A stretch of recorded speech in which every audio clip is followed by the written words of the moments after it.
6 haben wir ja das Spiel. Da werden wir nachher nochmal eine Aufstellung machen. Wer dann drin wird, demjenigen, der wirklich fixt oder so, bin ich ein bisschen vorsichtig. Ja, wir müssen uns das lieber, wir werden beim Spiel so machen, das ist ja scheißegal, einfach ein Spielchen, dass wir auch komplett durchwechseln, dass jeder ungefähr gleich lang spielt. Also? Der Rest ist wirklich scheiße. Machst du Feenaufnahme? Zum Training jetzt, ja. Wir machen jetzt miteinander, wenn wir 3-4 Runden einlaufen mit viel Gymnastik und fürs Außenlockern. Ja, ganz locker. Außen rum.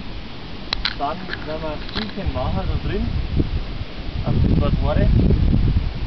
9 gegen 8.